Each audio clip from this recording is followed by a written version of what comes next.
This week in VR, I talked to you about BulletStorm VR. Yes, the 2011 Xbox 360 port has come to Quest 3, and I had high hopes for it, but ultimately it really disappointed, and I'll get to the reasons why in the show. Elsewhere, there has been a port of Citra, which is the emulation software that can emulate 3DS games. CitraVR is now available on the Quest 3, albeit maybe in a very jagged beta situation, but we talk about how you can play 3DS games in full 3D on the Quest 3. And then finally, the Apple Vision Pro has also been, pre-orders have come out. It's been announced already, and it's be out on February 2nd. So let us know in the comments if you have pre-ordered the Apple Vision Pro. Oh, and before we start the show, I want to give a big shout out to LiveOpenMike. Go subscribe to him on his YouTube channel, because this Saturday on the 27th of January at 9 a.m. Pacific time and 12 o'clock Eastern, I guess, for those East Coasters. He is hosting his VR 2023 Game Awards, which has been voted by you, the community, and the public. He has had over 2,500 votes, so definitely go support him on his award show this Saturday and check that out. The links will be in the description below. All right, let's get into the show and let's talk Oculus. Let's Talk Oculus, a VR podcast, is proudly sponsored by the good folks at Patreon. If you want to support the show, join us on patreon.com/Let's Talk Oculus.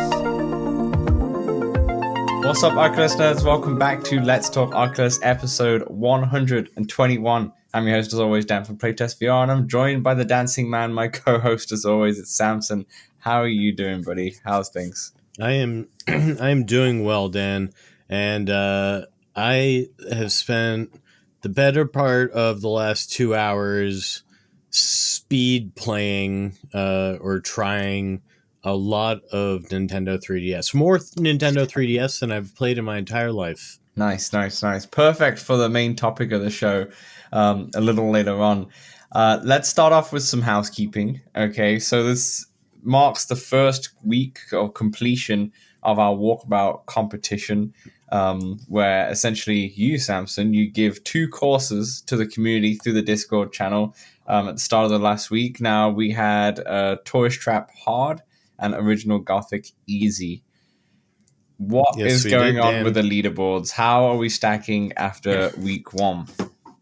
Dan, you'll not believe this, though. We had 18 people turn up. 18 people turn up for this. Nice. So it was a wide spectrum, Dan. It was a wide spectrum, and I love all the participation we have. You want a top 3, Dan? Because I got a top 3 for you. Let's do a top 3. We have and what I can do is on the video I can put up the full leaderboard so everyone can see where they list. How about that? Yeah, but yeah, give us a top 3 for the audio listeners at least. Nearly conveniently, the top 3 are the same, but they're not in the same order in the easy and the hard. So for Original Gothic Easy, we have Destity 11 at -19 for Original Gothic Easy, man. It's unbelievable. It's quite the score. Wait, that's number 3? It's quite the score. That's the number 1 person. I did it improperly here. I was going to say, I was like, I got -8 in it, and I thought that was a great score. Yeah, Dan, I had -11, and I was like, yeah, that's solid. That's solid. I thought -19 was the 3rd best. I was like, what is going on? Anyway, onwards. Then we had, and obviously number 2, because that's the order I'm going, is 1, 2, 3 here. Sure. Number 2 is Cobalt Dave at -17, and and then right behind that we have Parody for Life at -16. Dan, nice. So 16, 17, 19, boom, boom, boom. Bloody hell! I need to. That's on average. 19 is more than a birdie on every single hole. If that math is correct. That's not, I feel like every time I play, I've got a blow up hole where I'm at least getting a bogey, sometimes a double bogey. Yeah. it just happens. You know, you Or I have to play in a miss, perfect match, Dan. or I Let's make miss it a perfect. put like a put to the right by mistake, and it should be quite Yeah. straight and such. Like these things happen, and those scores are incredible. So fantastic. Okay, so that's the easy course. Now, are we, just before we go into the hard one, at the end of the 5 weeks, are we going to total all the easy in one major leaderboard and total Dan, the hard? I don't know how you wanted to do this, because this is why I was only counting participation. Okay. You're gonna have to think on that one. I would say, now for those of you who didn't know or didn't watch, listen, or anything from last week's podcast, we're going to have prizes every single week in terms of game giveaways every single week. But in terms of like an overall, after the 5 weeks, we will have an overall winner who will get a t-shirt and a second place who will get a beanie, which is what Samson's wearing. Dan, I'm wearing that one. I'm wearing that one in the podcast. Yeah, exactly. What I'm going to say, Samson, we really should talk about this off the camera, but I'm going to say it right here. What we'll do is we'll just total all the scores, easy and hard, for each player across 4 out of the 5 weeks. So you're allowed one week where you have like either you miss it or it can be some bad scores. So you get like a 1 week bye kind of say. Your 4 best weeks. It's going to be your four best weeks, and whoever wins in the total of that will win the grand prize. And that includes your easy and hard. So maybe your easy you can hit a -19, but then your hard you hit a +18. Then your score is just -1 overall. Okay, so that's what we'll do. Well, anyway, continue. What is the the hard? And this So time, Dan, please go from 3, 2, to 1. all right, if you insist. So this time, number 3 at -10. This is tourist hard, by the way. This is tourist hard. Dan, I messed up. Oh my god. We need to redo this whole podcast. It's -9. It's at -9. Fair enough. Wait, -9 is, yeah, because you want the biggest minus. Yep, got it. I understand golf. At -9, Dan, we have parody for life. And then at -10, of course, we've got Cobalt Dave. He's the real one, the real Cobalt Dave. And then, so I was just wrong altogether before. Because and number 1, obviously, we have at -14 Destiny 11. Wow, the same 3. That's incredible. So exactly It's the same 3. Exactly the same 3 in that order. So Tourist Trap, hard, Destiny. Wow, what a! I mean, he wins the overall prize, Yeah. so he'll win the game giveaway. Obviously, you can coordinate that with him. No, Dan, that's not how the game giveaway is working. How's the game giveaway is it's participation based, and it's everybody who participates at the end of the 5 weeks is entered into a game giveaway, and then whoever plays all of the 5 weeks is entered into a second game giveaway. It's a participation giveaway. Got it. As you can see or hear from the audio listeners, we are not aligned on what's going on here, and we need an official rules list. So, Samson, I would say to you, I would like a nice Word document stating all the rules that we can post in the Discord, so we're all clear. And when I say we're all clear, I am clear on how this. It's all written there. It's written in the Discord, and we'll rewrite it there. We'll put it there again. I apologize for everyone. In terms of that, it's our first week. We're rusty.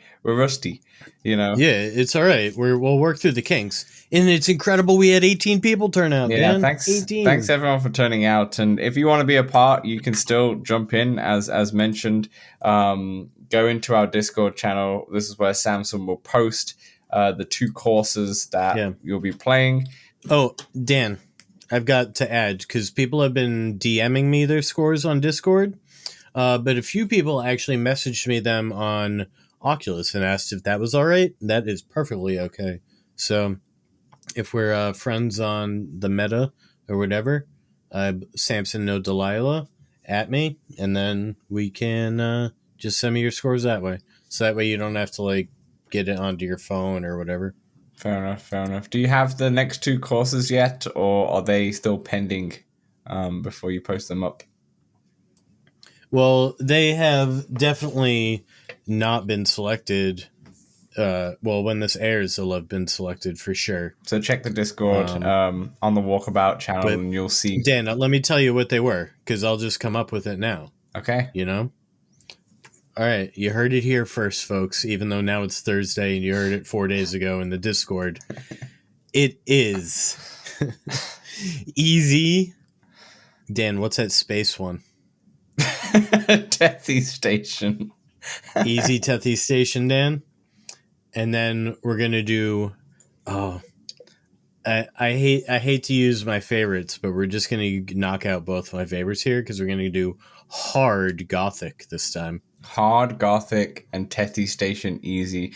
Well, it's good to announce it on the podcast because then the people who aren't in the Discord, which you should be in this Discord, can definitely participate. And obviously, you just given your username in Oculus because it's going to be easier for people just to share the screenshot directly from there when they've taken the screenshot of their scoreboard. Which is great. And you can tell to everyone who's watching and listening, we have not prepared well for the start of the podcast. We're professionals here. Yes, a rusty start, but that's fine. Let's move on. And another thing in the housekeeping, just want to say, we are now going to premiere the YouTube version of this podcast starting at 9 p.m. Eastern every single Thursdays. We're going to see how this works, just in case a bunch of you want to wait and watch the YouTube version and kind of interact with us in the chat. We'll be in the chat. Definitely Samson will be in the chat. I might pop in now and again as well to say hello and such. But if you want to interact and talk about the podcast in there, jump in. It's just a way to like bring the community together when we go through the podcast. What else does somebody have to do on Thursday night or Thursday afternoon or Thursday in the middle of the morning if you're in England?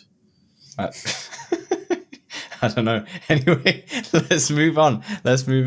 I just wanted to give a shout out to a fairly new Discord member, Astro Tazo. He picked up a Quest 3 official dock and the Elite Strap this week. So welcome to the Quest 3 club. Actually unsure if Yes, one of us. Unsure if you had the Quest 2 before. I'm not too sure. This is your first Quest. I should have actually asked you that, but I'm not too sure. But he did say on the Discord that he had picked up a few games. So I've seen him post it in the App Lab, not the App Lab, the referrals, the Oculus referrals code. But he says Walkabout is the number one game so far. It's so good and chill. Dan. Yeah. Speaking of Walkabout here and new people, my friend who I convinced to get Quest 3 over for Christmas got Walkabout. We've been playing so much Walkabout, just bought the hole-in-one bundle. Nice. That's wicked. That's cool. Yeah, those. It's good to hear everybody's loving Walkabout out there. Game's the best. That's why our second poster is modeled from Walkabout, because we love that game so much. And then the final piece of housekeeping, the Discord has been popping off with new members. It's been like that for the last month or so, to be honest. We're very popular. I've been pressing that say hi button over and over again. It seems like every day we get new people in there, and we've officially passed over 200 members in the Discord now, which is a great feat. And there's a lot of interactivity in there right now, which is great to see. A lot of new faces in there, and it's always good to make new friends through obviously this podcast and such. So welcome everybody who's new to the Discord. And if you really like us so much, then definitely join us on the Patreon. Chuck us $1 or so if you want to support the channel and get this podcast a day earlier as well. We're going to start saving up for Quest 4. Or Apple Vision Pro. I don't know that it'll come that fast. We'll have to get a lot of Patreons really quickly. Yeah, absolutely. All right, let's move on to the actual show then. And we'll start with what we've been playing first. Samson, I kind of want to start this because I've been playing a big game and I have a lot of thoughts on it. Big game, huh, Dan? It's meant to be a big game. So that's BulletStorm VR. So Wait, before we get into it, Dan, though, I've got one question I gotta ask. go for it. Did you play the flat one? I did play the flat OG. one. Yes, I did. The OG one, and you were a fan because I'd never played that one. Yeah, I used to. I did remember liking it. I bought it on the. It came out on 360, and I think it also came out on PlayStation. But I bought it on 360 because it came with the Gears of War 3 beta, and that's how far back it came out. I think it was 2011, published by Epic Games. And it kind of like it's cut from the same vein a little bit. You can tell some of the Gears of War kind of feels where you've got these big men, you've got these crude humor, and there's a lot of like low key racism and sexism in the game, which they do address at the start of the game that says this game has all of this stuff in, but we wanted to keep it how it is because it was 2011 and we just wanted to keep the integrity, which was really. It was a different time, Dan. It's a different time, but I was in college. Yeah, a different time, but you cut from the same kind of vein in a way.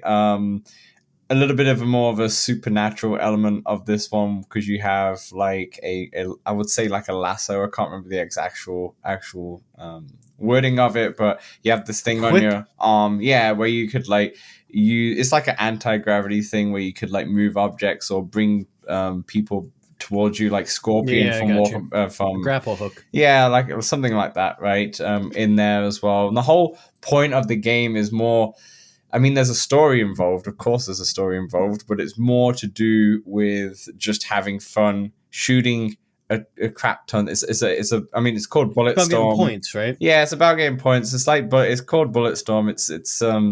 It's just loads and loads of bullets. Kind of like Gears of War. I mean, that's like bullet sponge enemies kind of thing. You're using a lot of ammo in that too. But it's more about style points, like the way you're killing them. Like you're using your grapple hook thing, and the people are coming towards you. Then you kick them a bunch of times, and then you shoot them in the head and get the headshot, and then all these points rack up, and you can use that to the skill tree to increase your ammunition. How's the gore? And such.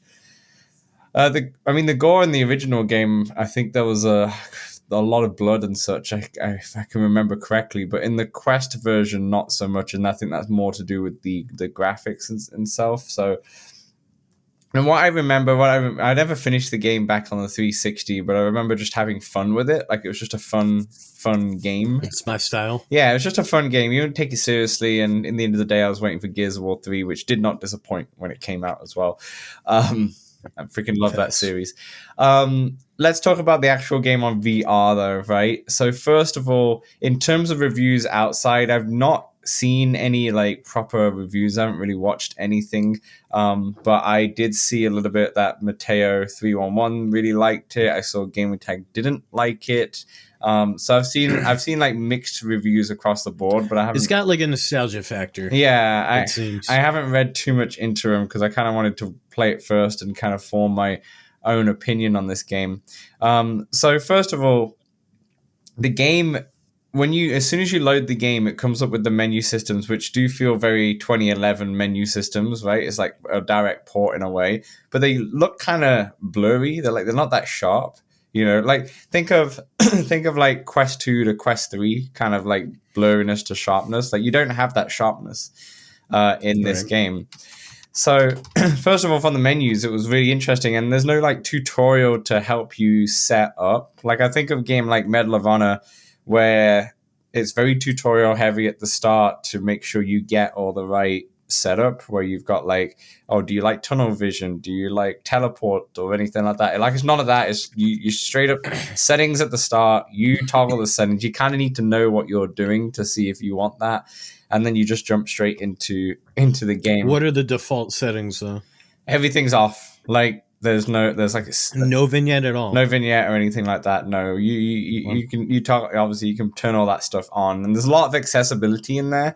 Now, initial impressions, the problem with this game is that it feels like that they've just taken the 2011 game and slapped on the what was that what do you call it? What was that PC? UEVR injector. That's it. You knew exactly what I was talking about.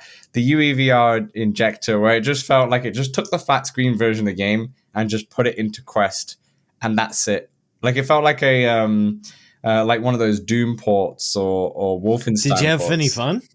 How long did you play? Played for like an hour or so, and A lot of cutscenes. a lot of cutscenes. Yeah, a lot of cutscenes. So let's dial back for a second. So first of all, the game doesn't look that I go to 11. the game doesn't look that great, but it's not the worst thing in the world. Like it just looks like you're in the 2011 game, right? There's nothing remastered about it. There's nothing that looks better or anything like that. Like you're in that 20. It's basically you've put on the headset and you're in that 2011 game and such. That's not bad. No, it's not. It's not terrible or anything like that. It doesn't stack up to anything that we have nowadays. But in this type of game, I don't think it's much of a problem. I had more of a problem in Grid Legends just because of I always feel like the car racing games, the aesthetics do make some of a difference. But that's was there a Grid Legends Quest 3 update? I'd almost want to try it. I don't know because I dug that Car X Rally game on App Lab, and I feel like I think you should. Graphics wise, I should try it. I think you should try it. I think a lot of people like Grid Legends. I think it's a solid game, and I think overall it is a solid game. I just personally cannot get past those visuals. I just can't. In this game, however, like I can get past the visuals.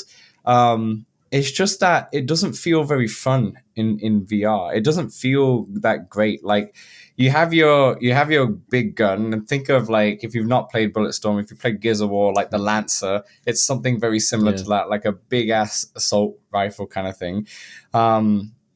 It does have immersive reloading, is what I'm trying to say. You can turn that off. You can just do it click to reload, but the immersive reloading is very simple, where you just take an ammunition, you put it in, and just move the clip back and forth, and that's it, and you're good to go. There's nothing too in depth, which is fine. But it just doesn't feel good. Like when you're shooting, it doesn't feel that great. When the enemies are coming towards you, the enemies feel very 2011 or even pre that, where they're just following the same kind of animations, and sometimes the enemies will just run past you just to try and get into cover, and it's like they just run across the whole map past you whilst you're in the middle to get to the other side just to be in cover and such. And it's like this is all very this happens in Gears of War and all that stuff. Like it happens in that, and it's that game where it's hard to play this game when you're so used to, if I go to Assassin's Creed Nexus, for example, and that AI is by no means like not perfect or anything, but it's just much better. It just feels much more real, where this just feels like I'm watching animations and such. I mean, the Assassin's Creed guys do like their set paths, yeah. They do their set paths. I guess it's once you get caught that it feels more real. Yeah, absolutely. It's the cutscenes. So on the cutscenes, the cutscenes are 2D. In terms of like you're just watching a screen. You can turn stereoscopic. I can't even say it. Stereo. I can't say it either. We all understand. Understand what you mean. You can turn those on. So how's the brightness? Because I heard on the PSVR 2 is a little like washed out. It is definitely washed out, yeah, but it's not like it never affected me. I never thought it was a problem. But when I was watching the cutscenes, having it in that 3D, the stereoscopic, there we go, stereoscopic. It didn't look good at all. Like it was slightly blurry. It didn't look great at all. Kind of like on a Nintendo 3DS, as we'll talk about later, right? It just felt like you're just in the wrong angle, and it didn't look that great. I turned it off and just saw it in 2D, and it was much better just to watch them in 2D, to be honest. And you can skip it and such. But overall, I just didn't find the game that fun, or it was just the same. It was more of like it was one of those old games where it's just the same every single time you go. Like it's the same with Gears of War, where you go to a little area, and then you're going to take cover, and there's going to be a lot of enemies. You clear those enemies, you go to the next area, a lot of enemies running at you, same thing. Go to the next area, etc. And I just didn't find it that fun, and I don't know if that's more like fatigue from gun games and such right now, or back in 2011 this was great, especially having that tool, that grapple hook and such, and it was really fun and such, and obviously the graphics, you're used to it back in those days. But now coming to this day and age, it's just very hard to play, and I really just didn't enjoy it, and then I just ended up refunding it after I really gave it a go. But you lost all your meta bucks, Dan. Did I lose all my meta bucks if I did that? Yeah, because they get they're returned or whatever. I thought I get my I guess gift card yeah, back you now. get it becomes your money. It's not your. Oh, I see. But yeah, it was just I'm sad because I really wanted to like this one. You just going in, I played it for a little bit, and then I went out for dinner on Friday night, and I played it for a little bit, and already realized like, oh, there is a cool scene though towards the start where you are on anti-gravity boots and you're walking down a skyscraper. So like as you look forward, you just see the traffic and such, and that is pretty cool in there. But things are very dated. It's just what they've done. It feels like they've just ported the 2011 game into VR, added a few accessibility stuff, and that's about it. And they still didn't even do too much. Like there's been a problem where when you're walking, it feels a little bit too smooth and too fast, and then when you're running, it's way too fast for a VR title, right? It doesn't feel Did like you a slide? How'd the sliding feel? so I actually haven't tried sliding properly because I remember trying to slide, but it was like a teleport slide. So it just basically teleported to me. Yeah, I see. And I didn't actually change it before I got rid of it, to be honest. You press the down right stick to kick as well. So yeah, overall, unless you have really, I don't even know if you have nostalgia for this game. Should you buy it? It's just so dated, and it was not. I don't know what they could have done thinking about it. Apart from like had a bit of a. They say they're fixing it, Dan. They say they're fixing Yeah, it. they said there's patches coming out from next week onwards and all that stuff. But the thing is, like, this game meant to come out in November. They delayed it to January.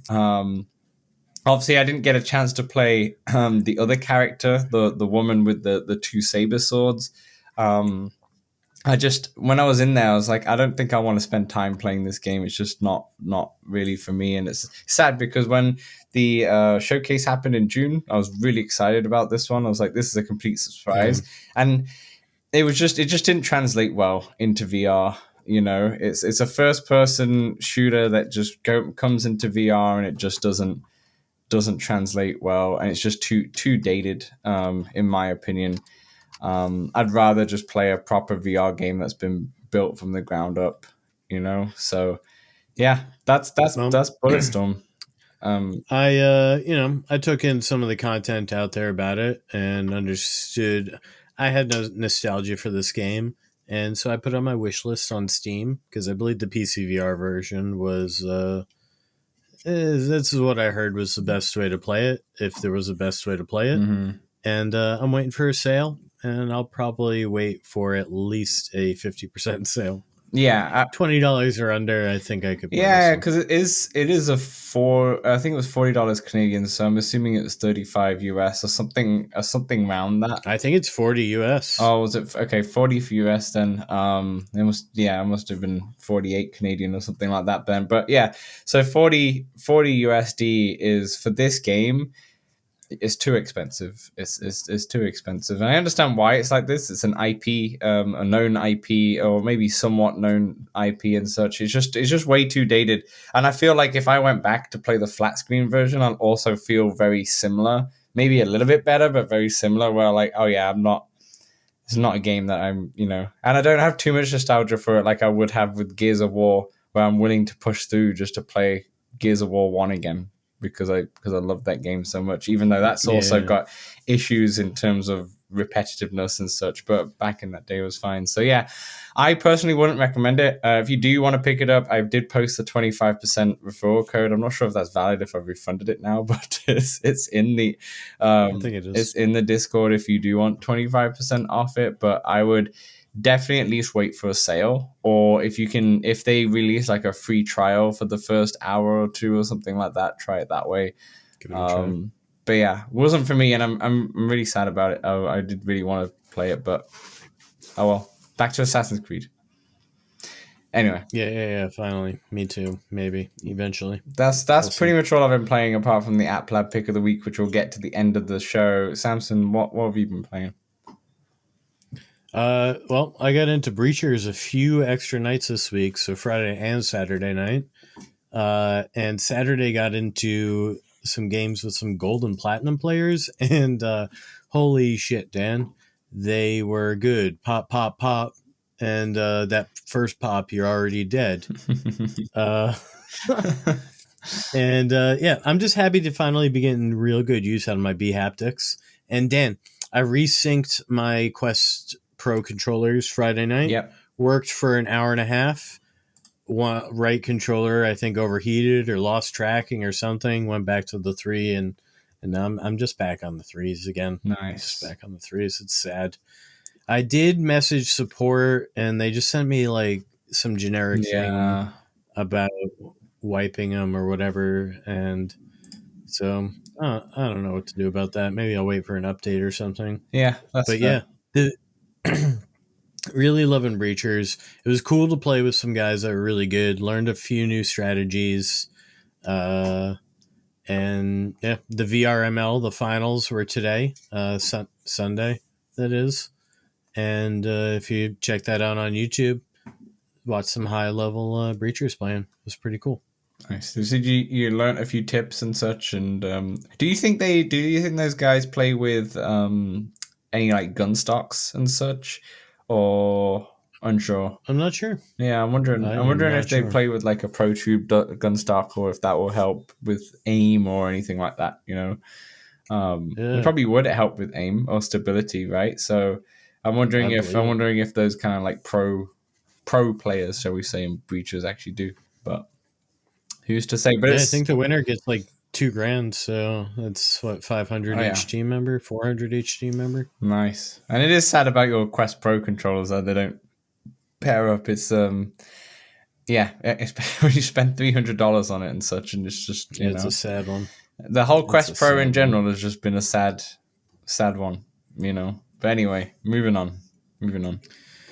Yep, got into Walkabout some more, Dan, and been playing with my bro and my buddy. They've been gambling on a few of the holes, so that's been fun. They won't let me in on the gambling yet. I don't really want to gamble anyway. I'm just there for the camaraderie. $1 a hole. Yeah, I think it was like $5 for the round. Nice. Nice. Nothing crazy. Nice. I do think I like the new course, Dan. Nothing really stands out to me like super duper, but it's sort of the greater than the sum of its parts. Mm-hmm. And I'm loving that Epcot ball. Yeah, the Epcot ball is really nice. If you found it, Yeah, definitely. No, really, really nice. I played more of it as well. I mean, I've jumped in just for a few holes with you guys on Thursday night, and I just really like the course. And like I said, I really like the music and such. But I think last week you obviously didn't play the course. What was your like overall impressions of it? Do you really like it, or is it like just a solid course to you? Yeah, this is a solid one to play when you're like, hey, I want to play some mini golf. Boom. It's a great course. It's a fun one. It's nothing crazy. Plays with heights a little bit, but nothing crazy on the course itself. Mm-hmm. And yeah, I think I dig it. I dig it. Nice. Moving on. What else you been playing, or was that's it? Oh, that is not it, Dan. So since we've added this segment, App Lab Pick of the Week, I've been playing a lot more App Lab games, and only one can be my pick of the week. And so there's a few other App Lab games that I'm going to talk about that didn't quite make my pick of the week. So if you're new there here, or if you're not, you now know that I love driving games and racing games in general. And so I've picked Neodori Infinity, and now I was trying to get into InRun, which plays very similarly, but it took me a little bit to get the driving down because the driving is ever so slightly different. And to Neodori, that it feels the same but different. Okay. So it took a little getting used to, but I got used to it. It's got a loose-ish story told by some sort of AI, and it's got missions while you're doing these races, so to say. Oh. I've had to run into cops, like blow up their cars, overtake cars by jumping over them. Mm-hmm. It has some frame drops here and there, Dan, though, for sure, pretty consistently. No. but not App enough Lab to games in the end of the day, you know? just really. It didn't detract too much from the fun for me Yeah. Fair of enough. the game. Yeah, Fair enough. I forget how much it costs. That's fair. It didn't make pick of the leak. I wasn't doing all the research into it. Yeah, that's fair. That's fair. Another one, another driving game on the App Lab. This one's called Off Road, and this is a very basic game. Dan, you're in a Jeep. Each map, you're going from point A to point B, and you're starting basically at the end of it, at the start of a trail, and you're going through rocks, divots, holes. You're having to go around sharp turns, up steep hills, and just maneuver your way around. You're going real slow, but trying to go as fast as you can. Mm-hmm. First level I did, I think I was 2 minutes slower than even getting a star and unlocking it. Because you also have to change gears, and you're holding the steering wheel with your arm. Mm-hmm. I'm not the biggest fan of holding the steering wheel. You're not a one arm rider. Yeah, I in real life I am, but in VR I prefer joystick for driving. It's what I'm used to for video games for my whole life, and it just you need if I'm that not feedback, holding a wheel, right? You need something. To hold. Yeah. If I had a wheel, it'd be a different story. Of course. But yeah, I agree. I think I remember back in the day on the Xbox 360, they released a wheel which was not like it was like a wireless wheel, so you just do it in the air, and I just didn't get why like a Wii. Yeah, like a Wii wheel in a way, and it's just not the same. Like it's fine for Mario Kart, you have a great time with that, but like if you're playing a more serious driving game, it's just not it, So yeah. This one also had some frame drops here and there. It was not very impressive looking graphically, but it's got a solid base. And if you're just looking to get the experience of jeeping, I think that's probably what they call this. I don't really know what the word for it is, but you're in a Jeep and you're going through woods and trails, mudding. There's no real mud though. Graphically, I don't think that would work. This would be a pretty cool if the graphics were pushed to 11 on the PC type of deal, or you'd be like, yeah, this is I like it. But yeah, that's what this is. And I think this one was $4.99, something like this. Yeah. So unless you're really looking to support the indie devs out there or really want the jeeping experience, this is what you get. This is what you expect. I think we're definitely due a proper racing game on the Quest, and I feel like Meta are the only ones that are able to throw the money at it to get it. I'm trying Grid Legends this week. I want you to try. You're playing all these developing car racing games. Yet there's one on the store which some people really like, some people don't really like, and such. And I feel like you just got to play it. You got to have. We want your opinion. We want to hear what you think to Grid Legends. The people have spoken, and if they haven't, at least you have. My Quest keeps turning on next to me randomly. It's probably updating. Which is, you think that's what it's probably doing? Yes. I don't know. Yeah.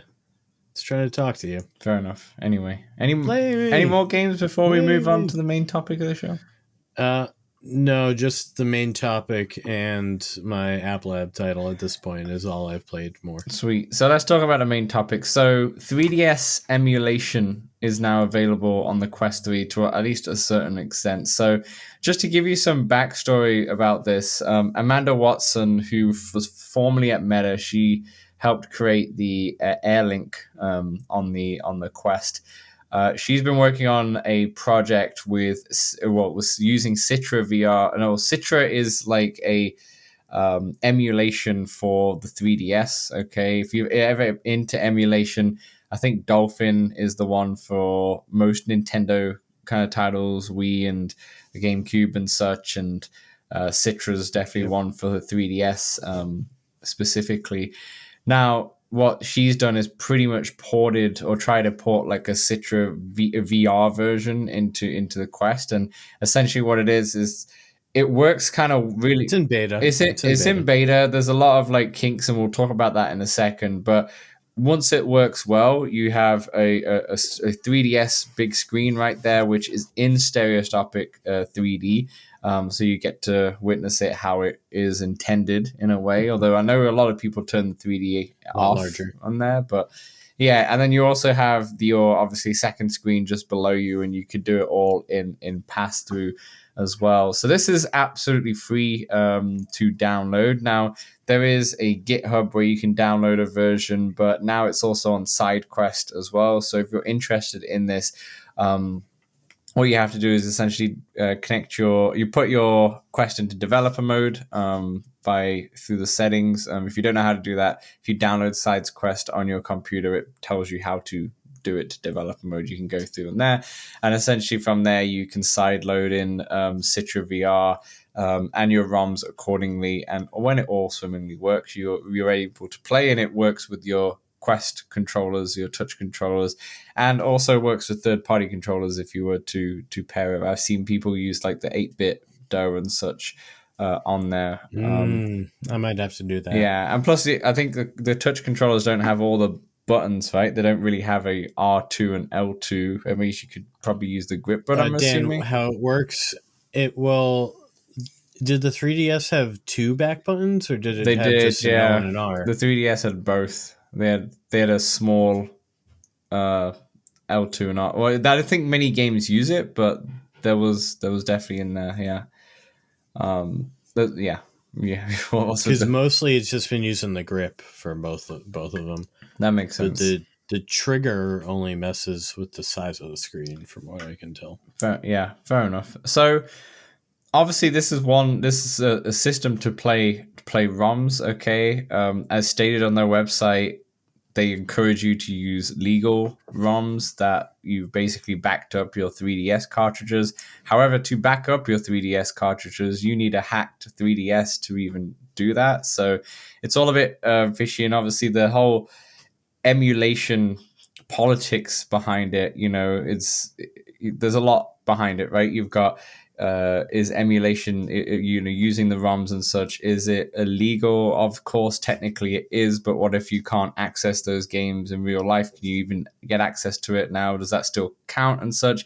I think that in the black and white, if you do download ROMs that you don't own the actual game cartridge for, it is technically illegal. So just keep that in mind. But obviously with CitraVR and all this thing, they don't endorse it, but it's always a weird one. They don't endorse it, but it's technically what people would do more than anything through this kind of software. But anywho, never pirate out there. Yeah, so Samson, I personally couldn't get it to work. Basically, I had it loaded in. I put a couple of ROMs on there, and it just would not load the ROMs. It kept crashing, and I tried over and over and over again. And then I uninstalled it. I downloaded it from GitHub rather than SideQuest, and that one didn't work. And then I uninstalled it. I tried the SideQuest one more time, and then I tried all sorts. No dice whatsoever. So I mean, it opened, but it just kept crashing every time I tried to load the ROM. So for me, unfortunately, it didn't work. And for those, in terms of a game I was trying Mario Kart 7, which is a game that I do have, Mario Kart 7. I don't have many 3DS games, but that is a game that I do own. It's weird. I own all the ones I tried. Sure. So what about you, Samson? I know you basically got it working. So what was your experience? Yeah, let me talk about all the games that I at least booted up and tried for a few minutes, like to see how they were reacting and whatnot. So Mario Kart I actually played for the longest. I did a whole Grand Prix, 4 races. Nice. It is a good amount of frame drops, Stan, I'm not going to lie, but it's still playable, and I came in first. So that's about that to show how playable it is. Like, you're able to race. Is that 50cc? Wait, there. I did 100. I'm kidding. But there are a lot of the frame rate drops when things are get hectic. So it's then I tried Huh? As I say, so it's not You want me to just keep it's going? not perfectly stable right now with Mario Oh, for Kart certain. for certain Yeah, for games. certain. Ocarina of Time also had some frame drops. I didn't play this for very long at all, so I can't speak to really the controls and whatnot. But it was working. I was moved around, my character. I picked up a rock and I threw it. I got through the cutscenes and all that. Dan, then I tried Pokemon XY, Omega Ruby, Alpha Sapphire. I only tried 2 of them, one from each generation. Had some drops during the cutscenes, and I've heard that the more you play them, it'll like buffer them Yeah, in. that makes So sense. some of these frame drops might go down as I play them more. Who knows? That's true. That happens. Sorry, that happens on Steam Deck emulation too. Is that some games will at the start? It's just I can't remember what exactly. cache. Yeah, it's got to load all the kind of files, and then once you've done it the first time, normally the second time you boot up that game, it's normally good to go because it will have all that stored in the cache and such. So yeah, keeping that in mind, if if it starts off and it's really framey, just give it some time, and you never know, it might actually just end up working really well. But anyway, this could be a decent way to play the Pokemon games, and that's of all the things I've tried, I could see myself playing some Pokemon because you can just have it always plays in pass through mode. This app, so you have your 2 screens and you can watch TV while you play or you do whatever. That's a game I could see. Played some Donkey Kong Country. nice. Felt sluggish, and it's a platformer, so that's not great. But That game's hard too. It was running. It was running. Donkey Kongs are notoriously hard, so yeah, you need it to run well. Dan, Spy Hunter. The driving in Spy Hunter, probably separate of anything this emulator does, did not feel good. But Spy Hunter kind of looked cool. But it felt like I was driving on ice, and it worked. So there you are. Fair enough. Here's one that I could see myself going back to and ran surprisingly well, Need for Speed. Which one? It was kind of fun. What Need for Speed is that? It was like Need for Speed Ride or something like this. I don't know. I like this 3D stereoscopic screen. Yeah, so I dig it. It's huge. Yeah, I love how it looks. Does it really? Does it feel? Is it clear? Like, is it clear enough? Like, I had those issues with BulletStorm, it just being kind of blurry and such. But was this pretty clear and? Things look pretty good, nice. Dan. Like, especially this Need for Speed game. Yeah, I like the way things look in that screen when they're properly not skipping frames. Now, have you played your 3DS recently or anything like that? I'm wondering how the 3D compares in that. But Dan, I would always turn the 3D off on the 3DS because it hurts my eyes. That's fair. A lot of people do that. I used to turn it on when playing Ocarina of Time, just because every time Link would get a new item and put it up to the screen, the 3D would work so well when I don't know, if it's like a sword or something and it's rotating. I just always turn it on for those kind of moments and then turn it off or like put it to like a little bit, just a little bit of 3D and such, but just a tiny bit just to get the effect. But yeah, I'm just curious. I wonder if maybe another time you could try 50% for me and see kind of how it feels. Can you adjust the stereoscopic in the CitraVR or? Yeah, you can. You can. I haven't messed with it though. I've just left it at 50. Okay, fair enough. And how does it feel with the touchscreen? Obviously, the screen that's at the below. Like, can you? I think you can actually touch that screen and interact. You aim at the. I don't know. I'm sitting pretty far away from it, so I'm aiming at it like a laser with this controller, and then I'm pulling the trigger, and that's how you press it. Interact with it. Nice. It worked quite well with the game Driver, which it started, and then you've got to break through the window. So you got to click on 3 different points. And then it must try to take your picture, and the game crashed. So that's one that didn't work for me. Ridge Racer didn't work for me at all, didn't boot. I don't think Shovel Knight worked for me. Here's an interesting story, Dan. So I forgot that I had this game, actually. I thought it was a different game I had. Wipeout 3.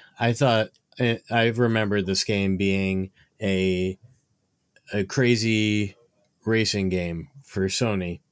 Then I misunderstood because Wipeout 3 is based on the television series on ABC or whatever, where they tried to dodge Yeah. things and fall. Yeah. And I quit out of it immediately.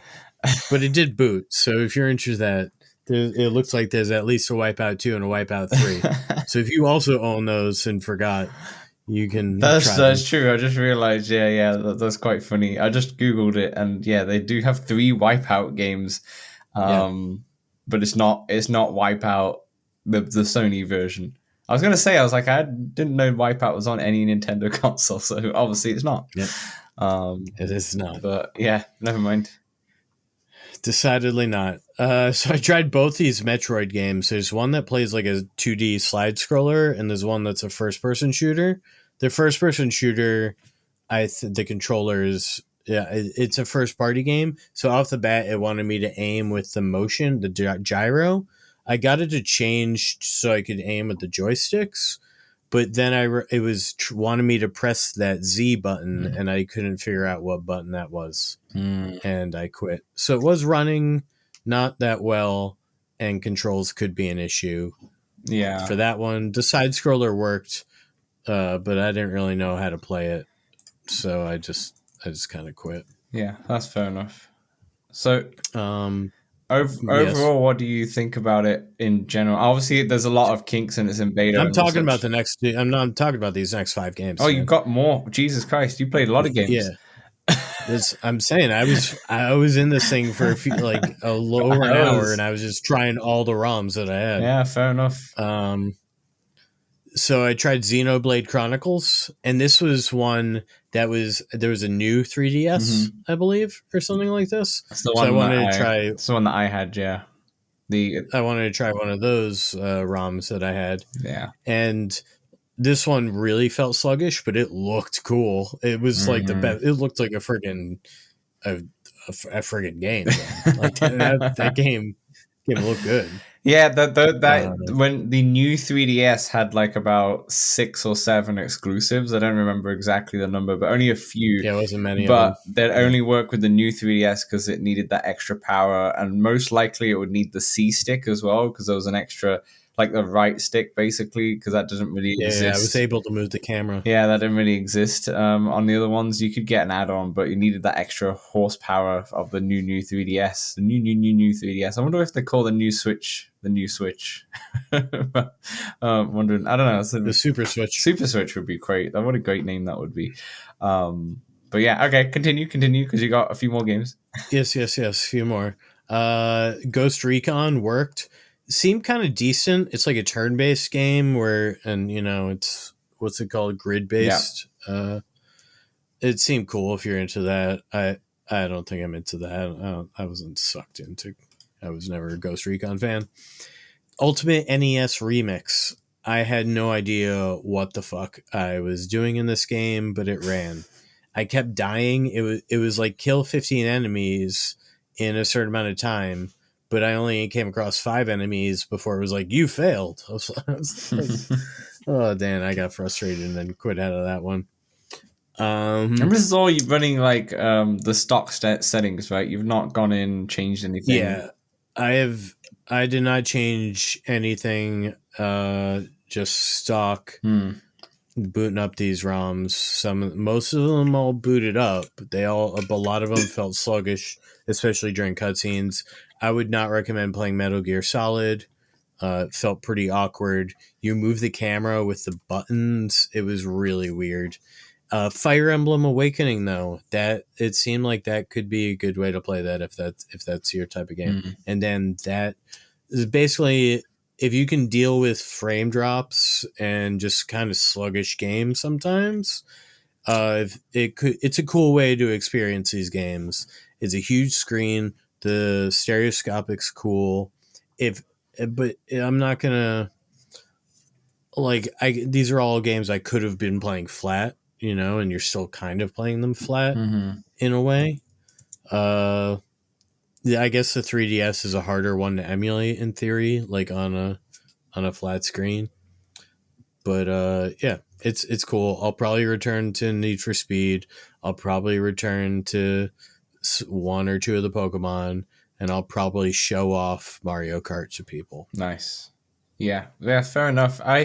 It's one of those. I think this got a bit overhyped when it was first kind of teased because some people saw it at CES and It's in beta too. yeah, It's in exactly. beta. Like if it gets better, yeah. I think if it gets better, it's big. But some I can't remember who it was, but they put on Twitter when they screenshot when they put like an image of them trying it out in CS, but no one really knew what it was at the time. And they were like, "This is a game changer. It's gonna unlock thousands of extra new games for the headset and such." And it's a bit overhyped in the fact that in the end of the day, it is an emulation, and it's pretty cool that you can do this. Don't get me wrong, I love emulation stuff. I've got the Ambernic and such, and one day when I do get the Steam Deck, I kind of want to use it just for emulation more than anything.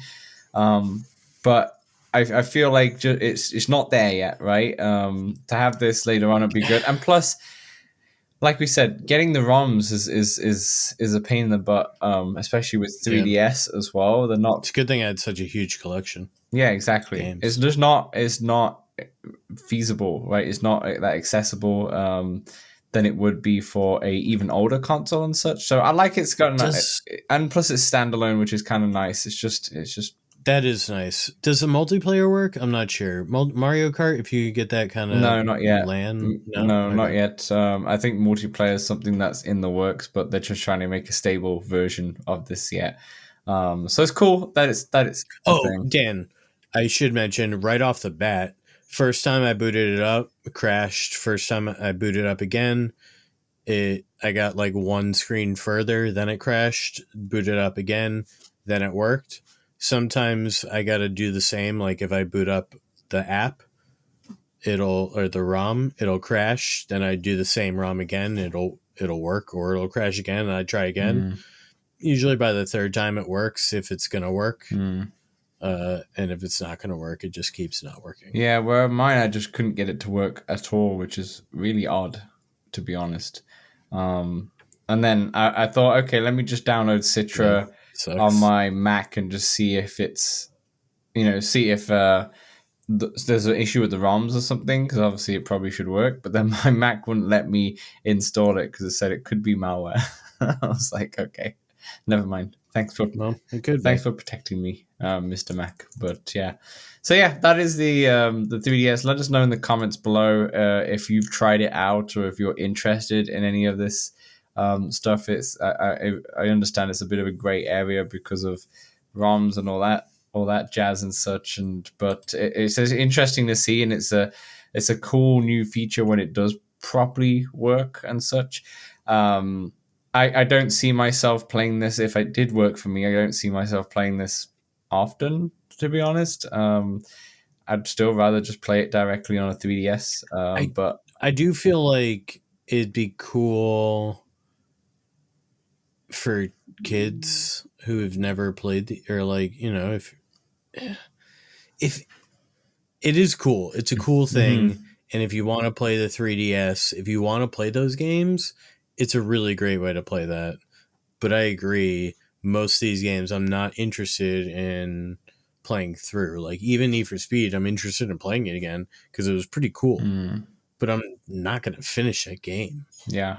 I like the idea that, this is might be the optimal way to play it in 3D as it was intended. Because you can never... That's true. There's nothing else you could do that with apart from obviously an actual 3DS itself, If you're playing this on your computer or anything, or on your Steam Deck and such, you're never going to get the 3D option, which is totally fine for a lot of people. But, it's I don't know. It's a definitive 3D. Yeah, I agree.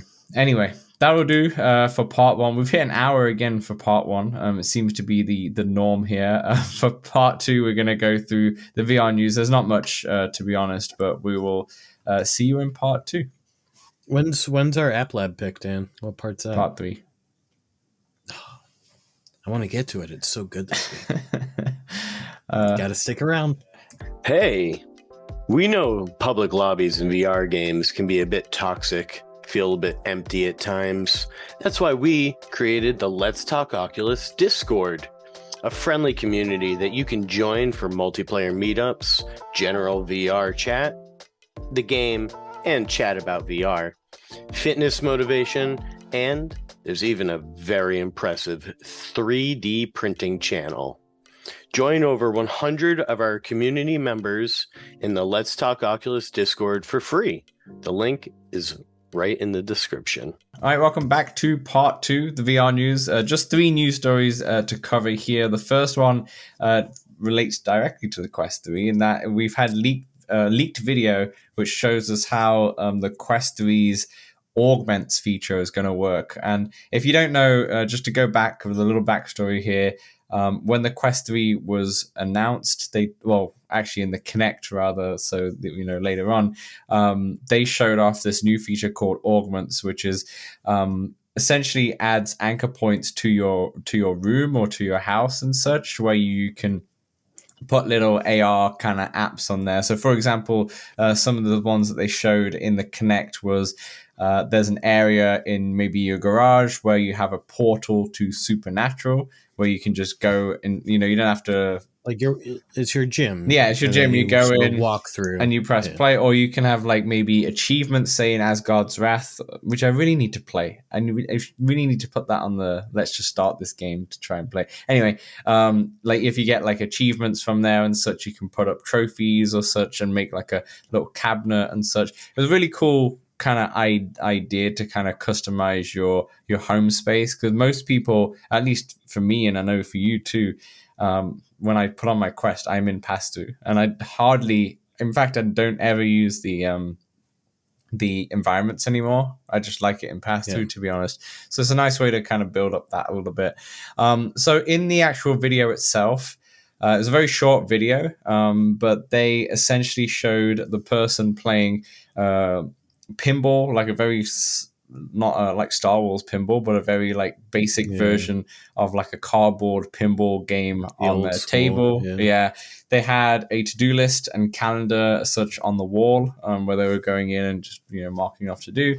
And then he also got this like digital plant pot and put it on his coffee table and such in there.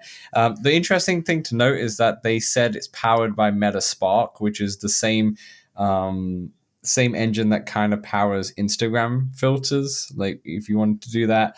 So that kind of speaks to me that it's like their iOS, their Vision iOS. Yeah, right? It's in a way. And it feels like if Meta Spark is for like Instagram filters and such, it probably these apps aren't going to be too in depth or anything. They are going to be like fairly basic, because what we kind of saw in that little video as well, which makes sense too. They don't have to be too in depth. They kind of just need to do a few little purpose to like, they're like a transition thing. Yeah. Exactly like that. There's no release date right now, but with that obviously leaked video, we suspect that it will probably be here sooner rather than later. They did say Q1 2024 when they did announce it at the Connect. It's definitely going to be so we got 3 months. Yeah, so 2 months now really. January is almost wrapped up now, right? So I'll expect it sometime in February for sure that we'll have something like this. Are you excited for this? I'm personally am, because it'd be cool to like customize the home environment. I just need to remember my Guardian every single time, where it's never does. I don't know that I can get excited about augments. I'm not gonna lie about that. I look forward to trying them when they get here, whatever they do. But yeah, I'm often making a new Guardian every time I'm booting up, just because I'm in different rooms. Although it does, funny enough, remember my Guardian when I park my car in my work spot where I often play at work. And so remembers that if I'm off one spot, if I'm off a spot, it'll be off. That's weird. It's kind of funny. Yeah, that is weird. Is there any... Can you think of any augments that would excite you? Like for me, I do like the idea of trophies or such. Like say if you're in Forever Bowl and you get like a couple of the bowling balls and you can put it up and have this like little wall of achievements. I think that excites me more than anything. I like the idea of them much more than I think practically I would use any of them. Right? If it happened to remember my room and I had a Breacher's Augment, a Synth Rider's Augment, and I don't know, maybe one other one. And I just walk into it or teleport into it. I guess that's easier than going into apps and whatever they're usually the top 8 apps anyway.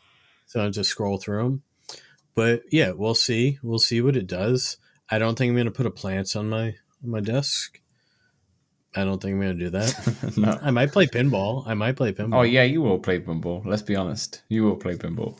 Get me with that. I'm interested to see how many of the because I think in the Kinect video demo there's quite a few augments available. I'm wondering if how many are going to be available at launch, and if how do you get through them, Dan? How do you get through them? Do you have to walk all the way over there? Yeah.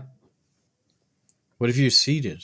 Do you teleport into them? I don't know. Yeah, I'm not too sure yet. But I'm wondering if developers do pick up on this. Obviously, I guess first, like Asgard's Wrath and such will definitely have those, but as being more first-party titles. But I'm wondering if developers will look into that. Like I said, an achievements wall where I could hang up trophies or such, that'd be really cool. If Walkabout did some putters or little trophies kind of thing, that'd be cool. Take home ones, yeah. Yeah, just to have in your space, that'd be fun. But yeah, we'll see. Okay, moving on to the second news story. Tiger Blade is a game that's come out on the PlayStation. That was my best Tiger. Tiger Blade came out on PSVR 2 last year, and it has been announced that it's coming to Quest this quarter. I wanted to mention this because it does look really fun. It's what we call a slash and dash or hack and slash kind of game. Gives me kind of Red Steel vibes, probably only because it's like a samurai kind of feel if you've ever played that on the Wii back in the day. But you're essentially assassin. It looks fast. Yeah, you're an assassin working for the Tiger clans in Korea, but like not the actual Korea, more of like a different type of version of Korea and such. And each level features a scoring and ranking system. There's online leaderboards, there's objectives. The main whole idea is just to speed run through all of these levels. There's Korean hip hop being blasted in your ears and such. And if I can get past any motion sickness, potentially, I feel like this could be a really fun game. And at the same time, I could see myself hitting my walls potentially with this game. But no, Tiger Blade looks really fun to me. I actually didn't notice it coming out on the PlayStation VR 2, but that's also because I was losing it on that system. I believe it was a PSVR 1 title, possibly. I don't know. Was it? I'm not sure. It's not out yet, right? The PSVR 2. It's coming out on Quest. It's not out yet. I gotcha. But it seems fun with the samurai sword and such. And there's like a grapple gun. There was also a gun suit. It's nice graphics as well. Yeah, the cell shaded, like cool little look. It looks like a not deep game. So might be up my alley here, Dan. Nice little quick get in, feel the beats, kill some dudes, rack up some points, have some fun, and hop out. Yeah, I'm really looking forward to this one. I hope if it reviews well. And actually, I should look at the reviews for PSVR 2. To be honest, that would be smart, wouldn't it? But we obviously didn't do that. We'll just have a quick look whilst we're on this podcast here. No, I can't see any like specific reviews. I wonder if Metacritic has anything. No, like maybe it's like some people. It's a mixed reviewed game on PS5. So the levels are highly entertaining, but the boss fights will drive you mad potentially. But yeah, I'm excited to see this one and see how it goes. It feels like it's a solid $25 game. I hope and. To the beat of Korean hip hop is something that we've not really had in any VR games as far as I'm aware, so that'll be fun too. Dan, I used to listen to some Korean hip hop. Did you? Back in 2007. Was it hip hop? It was Epic High. I don't know if they were considered hip hop or more nice pop. Nice. This might be up your alley. Yeah. This might be up your alley. All right, so the last news story is kind of not really a news story for the Quest, but just wanted to mention that the Apple Vision Pro pre-orders came out last week. Sold out immediately pretty much for release day, but you bought them all? Yeah, I got them all. Thanks to the patrons. I got them all. Thanks, man. No, I think it was like average 60 to 80,000 units that they had on the sale for release date, and they've all been sold.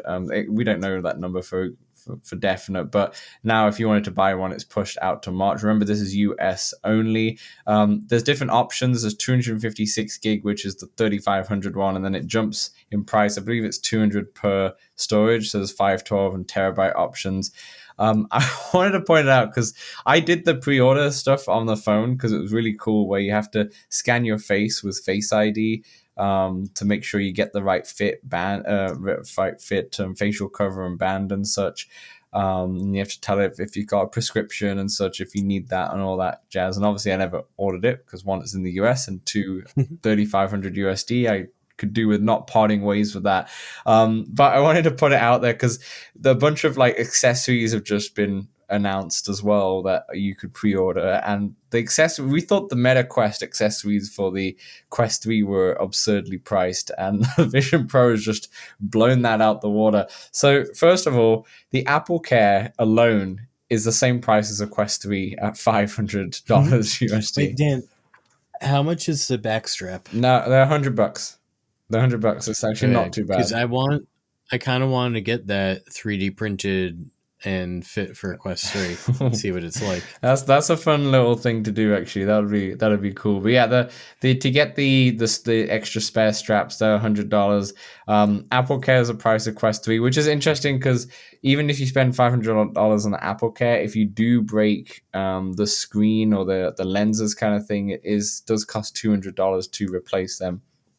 On top, it was like $1 cheaper to get it replaced if you paying over the course of 2 years for Apple Care and to get the replacement than just paying for the one replacement. You've got if you wanted an extra battery, so obviously that battery that attaches to it externally is $200. If you wanted an extra one, which is really expensive. There's just everything about it. And then the carrying case is $200, which just looks like the Quest 3's carrying case. It looks like a nice carrying case, but it's a carrying case. Really expensive. Definitely for the rich or the fairly decently well-off developer who needs it and such. Or for businesses and enterprise. If you got the spatial income for it. Spatial income. It's out on February 2nd for anyone who is interested. If anyone listens to this show and you have pre-ordered it. I hope Kim's getting one. Come on, Kim. Do it. If anyone's no pressure. If anyone is buying this who listens to the show, let us know in the comments and join us on the Discord if you haven't already, because I'm really intrigued to see or hear what your first-hand thoughts are. When can we make appointments to the Apple Store? I think on the day from 8 a.m. I have to wait to make the appointment until that day of. Yeah, I think you have to do it. It's first come, first serve on the day of at 8 a.m. You can make an appointment there and then. You can't do days before? No, not for launch anyway. It might change. Obviously, the first weekend is going to be manic, but Jiminy Crickets, dude! I'm gonna have to be waking up early or something, huh? Yeah. Do you have your Apple Store would be, I guess, just Boston, right? So it's a good 40 minutes or so away. Or do you have one closer? No, there's a few of them. I could probably go to Providence. There's one in Dedham. That's fair. There's definitely one in Boston, but this is probably 3 closer than Boston. So every single Apple Store in the US will have demo units. Every single one.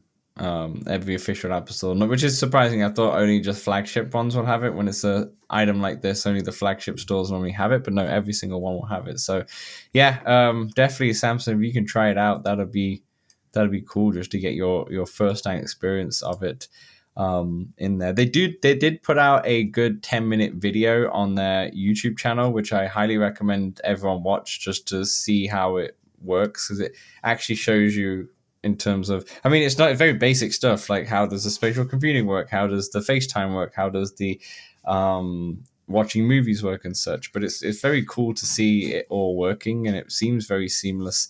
It's just $3,500. It's just really expensive, and it's expensive. It's very, very expensive. It's Gen 1. I made fun of people forgetting the iPhone 1. Yeah. So I'll do the same with this. Yeah, it's one of those. I'm excited though. I'm excited for people to have it. I'm excited for developers to get their hands on it and such and develop for it. And I feel like VR is just going to keep getting better from it. I'm definitely more excited for the visor from Immersed, to be honest, than anything. In terms of like working in VR and such. But yeah, we'll see what Apple does, and we'll see what this is like in the next few years and such. And obviously, apparently, Canada and the UK will get it released in like March, in like May and such, are being strong rumors and such. So hopefully then it's gonna be May. Yeah, hopefully then I can try it as well. All right. Perfect. All right, so that will do for part 2 with our VR news. Let's wrap up the show with part 3, which will talk about the game that's out this week, as well as our App Lab picks of the week. We'll see you then. Let's Talk Oculus is available on all good podcast platforms and some rubbish ones as well. If you want to see the video version, it's available on YouTube and Spotify. And also, if you love us so much, then consider throwing us $1 at patreon.com/Let's Talk Oculus. Back to the show. All right, welcome back to part 3, the games out this week and the App Lab pick of the week. Samson, do you want to tell us about the game that's out this week?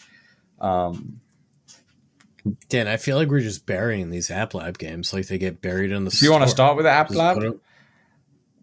Let's start with the App Lab. Let's start with the App Lab. Let's go with the App Lab. Okay, you go first. What is your App Lab pick of the week? All right, Dan. My App Lab pick of the week, and I gotta call out D-Max here, because D-Max played this one. He told me about it, and D-Max kind of undersold me on it. And that is JFK Memento. Mm-hmm. And this is the documentary. I believe I bought it for $8.99. It's 5 parts, 35 minutes total. And all off the bat, Dan, listen, I just got to tell people, I love documentaries, and this was a really unique way to experience a story. You're taken through the day, the investigation, and then a little bit afterwards. You're intertwined with Google Street View, real video footage, and Polaroids and pictures are put up around so that it looks like you're actually seeing what was there. All the while there's narration, then there's a few interviews, and they're like stereo. I don't know. How do you explain how they're done? It looks like you're in the friggin' room with them, and you look out the window. It's like a mixture of digital and real, where it's sort of hard to tell what's what, because you're looking at them. They're clearly a 3D recorded, like... Well, they have basically like they have the real world, so you're in the like museum kind of thing, right? And then they intertwine the historical element on top of it, so it's like they've mixed when it happened. But I mean, like this person's like old people's home. Oh, when they're doing like an interview, like her, the interviews, yeah, it's pretty and crazy. Like you look outside and it looks like the Google Street View.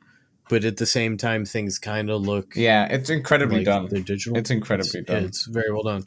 So the interviews were the only survivors, I guess, still from that scene. There's a Dallas police officer.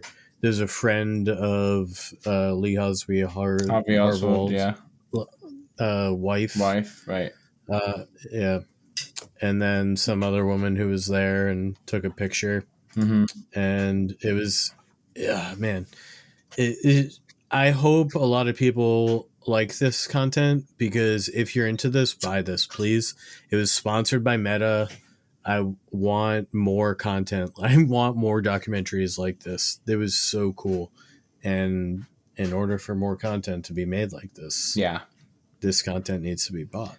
I agree. It's when I did this documentary, I think over Christmas or just before that, I absolutely loved it, and I was, there's free bits, right? I bought the whole thing because I wanted the first 2 episodes are free, and you can watch them through Oculus TV, or if you get the app, you can download them and then see it in a bit better quality. But I'm not gonna lie, on Oculus TV, it is pretty solid in general, to be honest.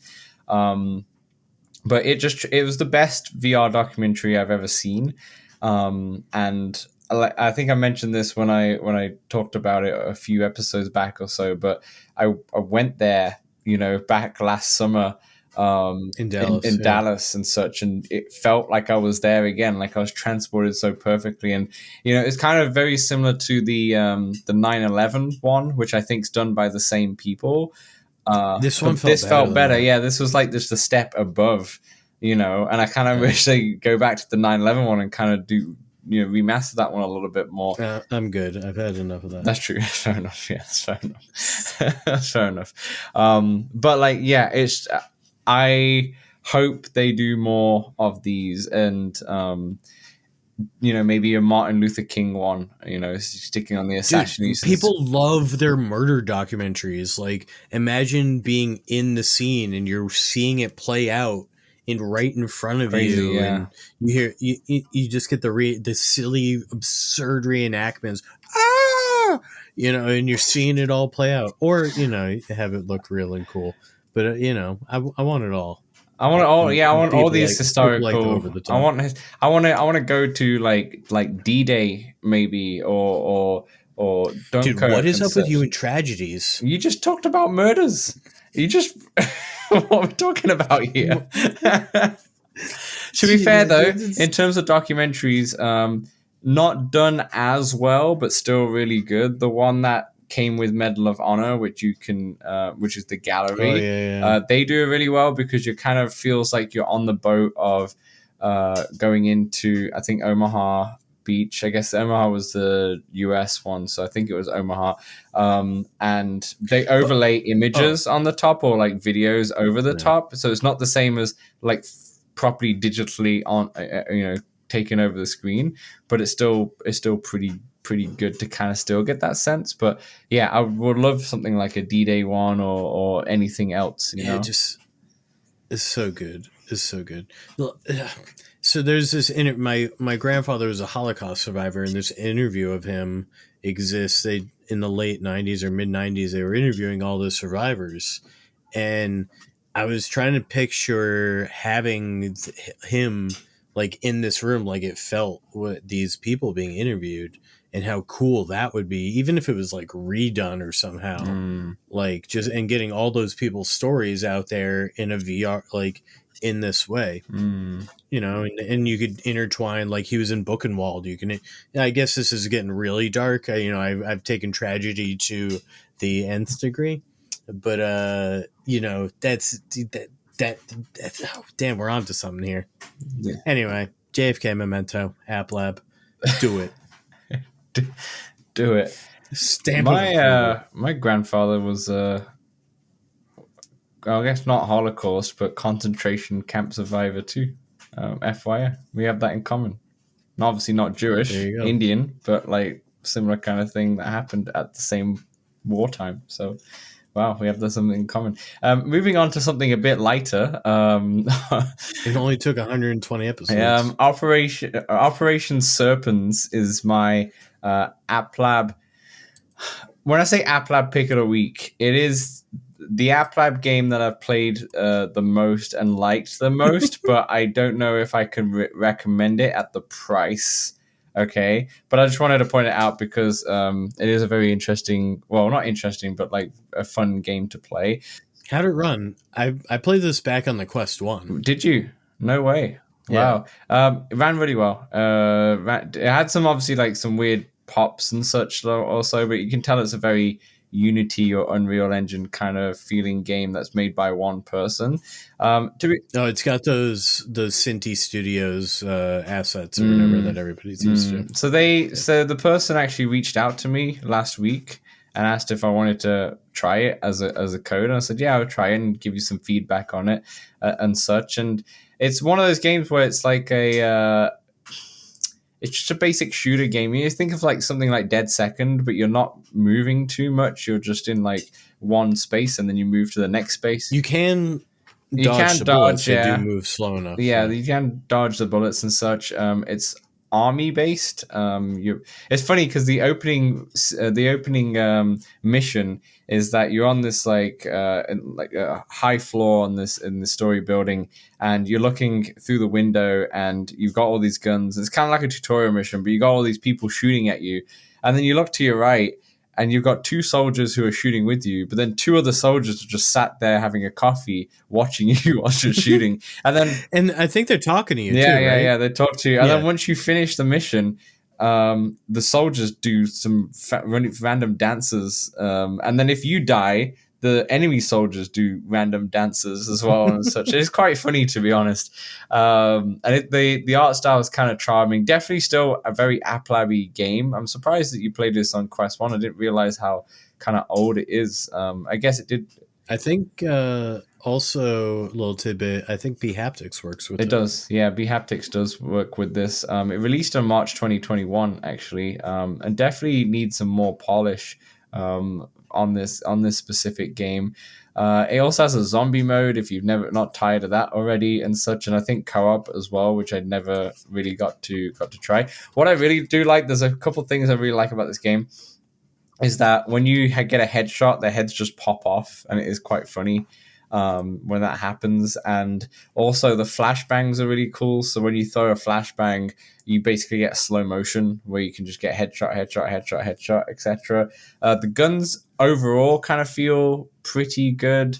I don't really like the gun. I end up really just liking the pistol more than anything in terms of accuracy.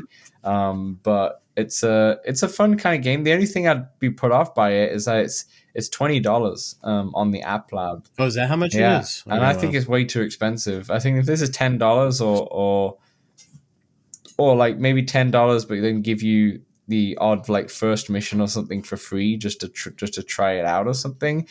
Fair enough. It is co-op, huh? It is co-op. Like, there's a lot packed into the game, but it's just not polished enough to justify $20 to me. It's 25 Canadian, but $20 to me. That's why I'm like kind of hesitant. Like, it's my kind of pick of the week because it's the App Lab game that I kind of liked the most in terms of the 3 App Lab games that I played and tried.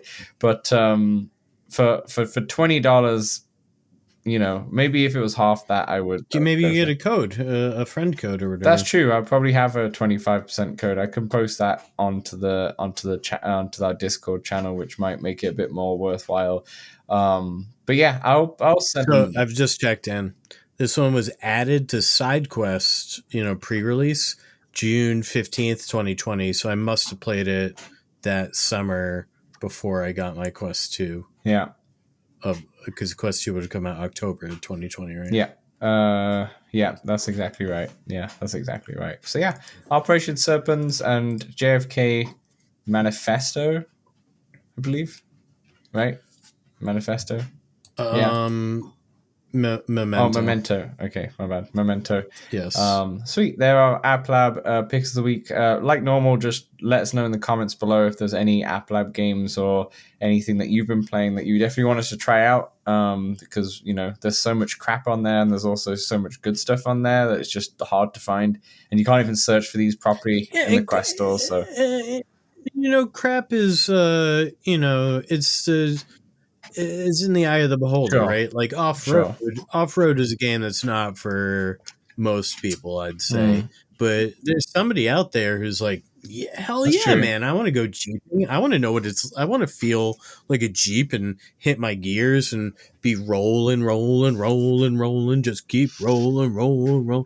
There's people out there that like to do that. So, it's important. And this is probably made by one or not very many people, and so even just a little bit of support or whatever, you reach out to them with a review, it goes a long way, Dan. That's fair. Maybe a bit harsh on that, but yeah, absolutely, you're completely right.